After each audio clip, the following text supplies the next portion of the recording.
ପ୍ରେମକୁ ପ୍ରାର୍ଥନା କର ଆଉ ହିଂସାକୁ ଦୂରକୁ ପରିହାର କର। ଜଗତ ତୁମ ଆଡ଼କୁ ଆକୃଷ୍ଟ ହେବ ହିଁ ହେବ। ତୁମ ମନର ସନ୍ନ୍ୟାସ ହେଉ। ସନ୍ନ୍ୟାସୀ ସାଜି ମିଛି ମିଛି ବହୁରୂପୀ ହୋଇ ବସ ନାହିଁ। ତୁମର ମନ ସତ୍ରେ ବା ବ୍ରହ୍ମରେ ବିଚରଣ କରୁ, କିନ୍ତୁ ଶରୀରକୁ ଗେରୁଆ ବା ବିଭିନ୍ନ ରଙ୍ଗରେ ସଜାଇବାରେ ବ୍ୟସ୍ତ ହୁଅ ନାହିଁ।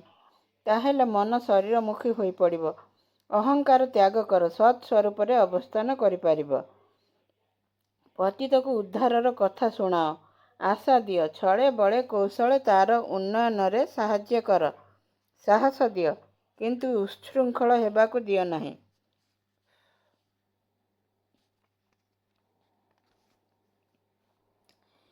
ଯଦି କୌଣସି ଦିନ ତୁମର ପ୍ରେମାସ୍ପଦଙ୍କୁ ସର୍ବସ୍ୱ ବିକିଦେଇ ନିମଜ୍ଜିତ ହୋଇଥାଅ ଆଉ ଭାସି ଉଠିବାର ଆଶଙ୍କା ଦେଖ, ତେବେ ଜୋର କରି ତତ୍କ୍ଷଣାତ୍ ନିମଜ୍ଜିତ ହୋଇ ବିଗତ ପ୍ରାଣ ହୁଅ। ଦେଖିବ ପ୍ରେମାସ୍ପଦ କେତେ ସୁନ୍ଦର, କିପରି ଭାବେ ତୁମକୁ ଆଲିଙ୍ଗନ କରିଅଛନ୍ତି।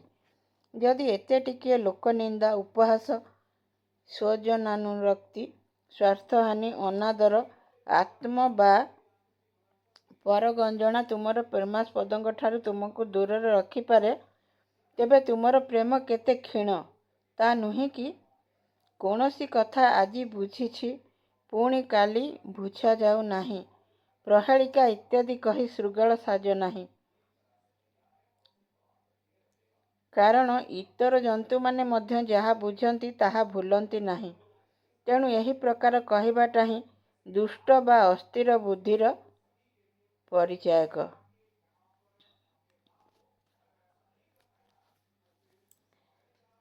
ଆଜି ଉପକୃତ ହୋଇଛି କହି କାଲି ପୁଣି ସ୍ୱାର୍ଥାନ୍ଧ ହୋଇ ଅପକୃତ ହେବାର ବାହାନା କରି ଅକୃତଜ୍ଞତାକୁ ଡାକି ଆଣ ନାହିଁ। ଏହାଠାରୁ ଇତରତା ଆଉ କ'ଣ ଅଛି? ଯାକୁ ତାକୁ ଜିଜ୍ଞାସା କର। ମୂର୍ଖତା ନଥିଲେ ଉପକୃତର କୁତ୍ସାରେ ଉପକାରୀକୁ ନିନ୍ଦିତ କରାଯାଏ ନାହିଁ। ଉପକାରୀ ଯେତେବେଳେ ଉପକୃତ ନିକଟରେ ବିଧ୍ୱସ୍ତ ହୁଏ, ସେତେବେଳେ ମୂଢ଼ ଅହଂ କୃତଜ୍ଞତା ରୂପକ ଅର୍ଗଳ ଭାଙ୍ଗି ଦମ୍ଭ କଣ୍ଟକାକୀର୍ଣ୍ଣ ମୃତ୍ୟୁ ପଥ ଉନ୍ମୁକ୍ତ କରେ। ଆଶ୍ରିତର ନିନ୍ଦାରେ ଯିଏ ଆଶ୍ରୟକୁ କୁତ୍ସିତ ବିବେଚନା କରନ୍ତି, ବିଶ୍ୱାସଘାତକତା ତାର ପଶ୍ଚାତ୍ ଅନୁସରଣ କରେ। ପ୍ରିୟଙ୍କ ପ୍ରତି ଭଲ ପାଇବାଟା ମଙ୍ଗଳବିହୀନ କର୍ମ କେବେହେଲେ ପ୍ରେମର ପରିଚାୟକ ନୁହେଁ।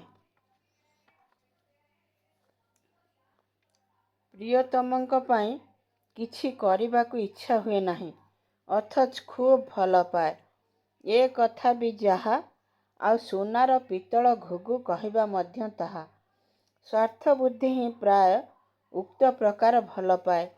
ତେଣୁ ସେହି ପ୍ରକାର ନିଷ୍କାମ ଧର୍ମାକ୍ରାନ୍ତ ଭଲ ପାଇବା ଦେଖି ସାବଧାନ ହେବା ଭଲ, ନତୁବା ବିପଦର ସମ୍ଭାବନା ହିଁ ଅଧିକ।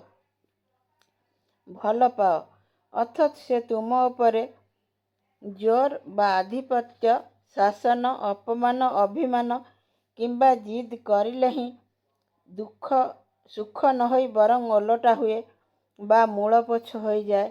ମୁଁ କହୁଛି, ତୁମେ ଠକିଯିବ ଓ ଠକାଇବ ନିଶ୍ଚୟ।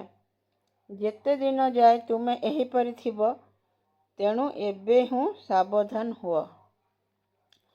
ପ୍ରେମର ମୋହ ବାଧା ପାଇଲେ ହିଁ ବୃଦ୍ଧି। ପ୍ରେମାସ୍ପଦଙ୍କ ଅତ୍ୟାଚାରରେ ମଧ୍ୟ ଘୃଣା ଆସେ ନାହିଁ। ବିଚ୍ଛେଦରେ ସତେଜ ହୁଏ, ମଣିଷକୁ ମୂଢ଼ କରେ ନାହିଁ। ଚିରଦିନ ଅତୃପ୍ତି, ଥରେ ସ୍ପର୍ଶ କଲେ ଆଉ ତ୍ୟାଗ ହୁଏ ନାହିଁ, ଅପରିବର୍ତ୍ତନୀୟ। କାମର ମୋହ ବାଧାରେ କ୍ଷୀଣ। କାମର ଅତ୍ୟାଚାରରେ ବା ଯେପରି ଚାହିଦା ସେପରି ନ ପାଇଲେ ଘୃଣା। ବିଚ୍ଛେଦରେ ଭୁଲ ମଣିଷକୁ କାପୁରୁଷ ଓ ମୂଢ଼ କରିପକାଏ। ଭୋଗରେ ହିଁ ତୃପ୍ତି ଓ ବିଷାଦ ଚିରଦିନ ରହେ ନାହିଁ, ପରିବର୍ତ୍ତନୀୟ।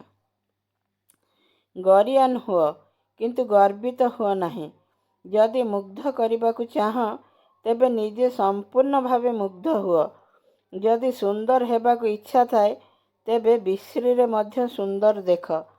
ଏକାନୁରକ୍ତି, ତୀବ୍ରତା ଓ କ୍ରମାଗତିରେ ହିଁ ଜୀବନର ସୌନ୍ଦର୍ଯ୍ୟ ଓ ସାର୍ଥକତା।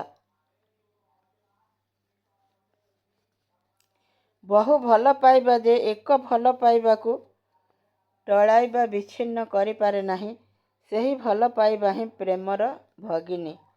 ଭଲ ମନ୍ଦ ବିଚାର କରି ବିଧ୍ୱସ୍ତ ହେବା ଅପେକ୍ଷା ସତ୍‌ରେ ଗୁରୁଙ୍କ ପ୍ରତି ଆକୃଷ୍ଟ ହୁଅ। ନିର୍ବିଘ୍ନରେ ସଫଳ ହେବ ନିଶ୍ଚୟ। ଦୁର୍ବଳତା ସମୟରେ ସୁନ୍ଦର ଓ ସବଳତାର ଚିନ୍ତା କର, ଆଉ ଅହଙ୍କାରରେ ପ୍ରିୟ ଓ ଦୀନତାର ଚିନ୍ତା କର। ମାନସିକ ସ୍ୱାସ୍ଥ୍ୟ ଅକ୍ଷୁଣ୍ଣ ରହିବ। ଦୋଷ ଦେଖି ଦୁଷ୍ଟ ହୁଅ ନାହିଁ, ଆଉ ତୁମଠାରେ ସଂଲଗ୍ନ ସମସ୍ତଙ୍କୁ ଦୁଷ୍ଟ କରିପକାଅ ନାହିଁ। ତାଙ୍କୁ ଦିଅ, ଚାହଁ ନାହିଁ, ପାଇଲେ ଆନନ୍ଦିତ ହୁଅ। ତୁମେ ତାଙ୍କର ଇଚ୍ଛାଧୀନ ହୁଅ, ତାଙ୍କୁ ତୁମର ଇଚ୍ଛାଧୀନ କରିବା ପାଇଁ ଚେଷ୍ଟା କର ନାହିଁ, କାରଣ ତୁମ ନିକଟରେ ସେ ହିଁ ସୁନ୍ଦର।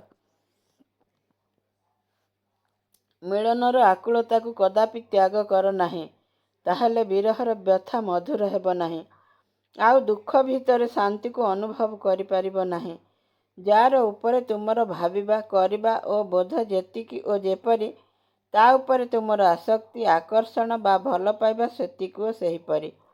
ଯାହାଙ୍କଠାରେ ସର୍ବସ୍ୱ ବିକି ଦେଇଛ, ସେ ହିଁ ତୁମର ଭଗବାନ, ଆଉ ସେ ହିଁ ତୁମର ପରମ ଗୁରୁ।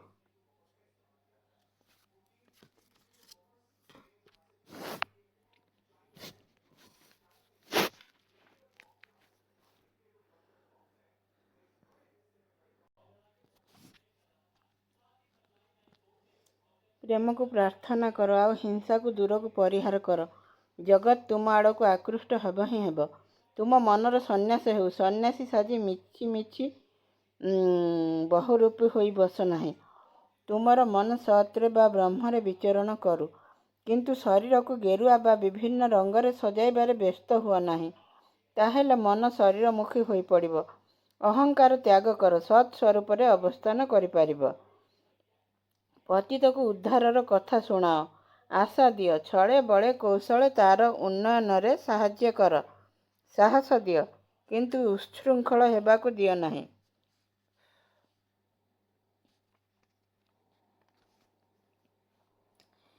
ଯଦି କୌଣସି ଦିନ ତୁମର ପ୍ରେମାସ୍ପଦଙ୍କୁ ସର୍ବସ୍ୱ ବିକିଦେଇ ନିମଜ୍ଜିତ ହୋଇଥାଅ, ଆଉ ଭାସି ଉଠିବାର ଆଶଙ୍କା ଦେଖ, ତେବେ ଜୋର କରି ତତ୍କ୍ଷଣାତ୍ ନିମଜ୍ଜିତ ହୋଇ ବିଗତ ପ୍ରାଣ ହୁଅ।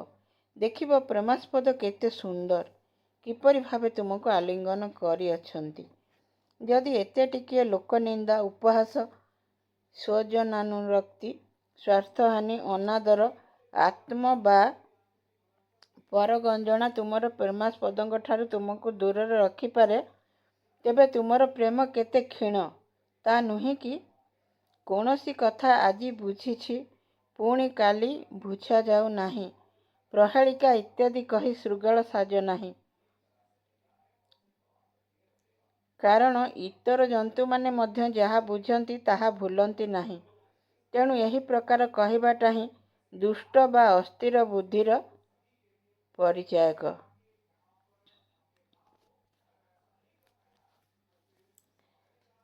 ଆଜି ଉପକୃତ ହୋଇଛି କହି କାଲି ପୁଣି ସ୍ୱାର୍ଥାନ୍ଧ ହୋଇ ଅପକୃତ ହେବାର ବାହାନା କରି ଅକୃତଜ୍ଞତାକୁ ଡାକି ଆଣ ନାହିଁ। ଏହାଠାରୁ ଇତରତା ଆଉ କ'ଣ ଅଛି? ଯା'କୁ ତାକୁ ଜିଜ୍ଞାସା କର।